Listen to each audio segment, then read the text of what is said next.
সাধারণ 8-10টা মানুষের কাছে যখন আজরাইল আসে, তখন আজরাইলের বিকট চেহারা, মাথা হলো আকাশে, পা হলো জমিনে, বিশাল আকৃতি দেখার পর অসংখ্য মানুষ পেশাব পায়খানা করে দেয়, শরীরের ঘামগুলো বের হয়ে যায়, পেশাব বেরিয়ে যায়, পায়খানা রাস্তা দিয়ে পায়খানা বেরিয়ে যায়।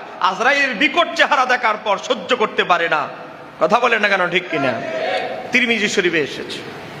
আর আল্লাহর ওলিদের কাছে যখন আজরাইল আলাইহিস সালাম আসে, জান্নাত থেকে পোশাক পরে আসে, আতর খুশবু মেখে, সুগ্রাণ যুক্ত আতর খুশবু জান্নাত থেকে লাগায়া আল্লাহর ওলির সামনে যায়। কেননা আমার আল্লাহর হুকুম, আমার কোন মাহবুব বান্দা, প্রিয় বান্দা, ওলি আল্লাহর রূহ কবজ করার সময় আজরাইল সাধারণ 8-10টা মানুষের সামনে যেভাবে যাও সেভাবে যাবে না। কিভাবে যাবে? জান্নাতি পোশাক পরে সুন্দর সুরত আকৃতি নিয়ে আমার বন্ধুর সামনে দাঁড়াবে, তোমার আকৃতি দেখে যেন আমার বন্ধু কষ্ট না পায়। চিৎকার দিয়ে বলা যাবে কি সুবহানাল্লাহ? তারপরে কি হয়? হযরতে মুহাম্মদ ইবনে কাব আল কুরাজি রাদিয়াল্লাহু তাআলা বর্ণনা করেছেন, তিনি বলে আজরাইল আলাইহিস সালাম যখন জাহু মালাকুল মাউত, আজরাইল যখন সুন্দর পোশাক পরে যখন আজরাইল আল্লাহর ওলিদের সামনে দাঁড়ায়, আজরাইল আলাইহিস সালাম বলতে থাকে, আসসালামু আলাইকা ইয়া ওয়ালি আল্লাহ, ও আল্লাহর বন্ধু, আমি আজরাইলের সালাম গ্রহণ করেন, আমি আজরাইল আপনাকে সালাম দিচ্ছি। এখানে শেষ নয়, আজরাইল বলতে থাকে, আসসালামু আলাইকা ইয়া ওয়ালি আল্লাহ, ও আল্লাহর বন্ধু, আপনার উপরে শান্তি বর্ষিত হোক, আমার সালাম আপনি গ্রহণ করেন। এরপরে ওই আজরাইল আলাইহিস সালাম আল্লাহর ওলিকে বলে, আল্লাহু ইয়াকরাউ আলাইকাস সালাম, এবং আপনার রব আপনাকে সালাম পাঠিয়েছে।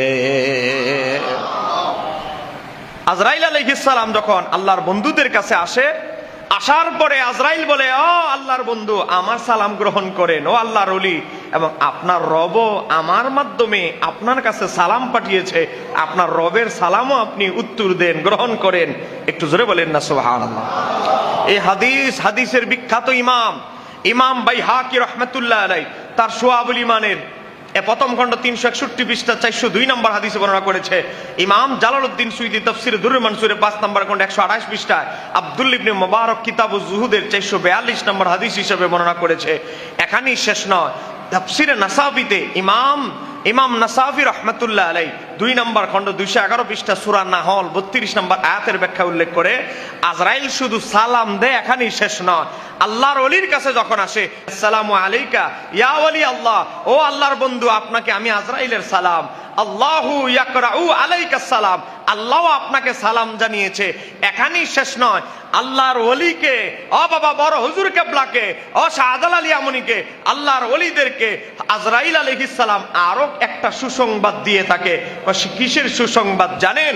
ও বাবা, আজরাইল বলে, ও আল্লাহর ওলি, ও তুবাশশিরুহু বিল জান্নাতি, আমি আজরাইল আল্লাহর মাধ্যমে, আমি আজরাইল আপনাকে জান্নাতের সার্টিফিকেট সুসংবাদ দিতেছি।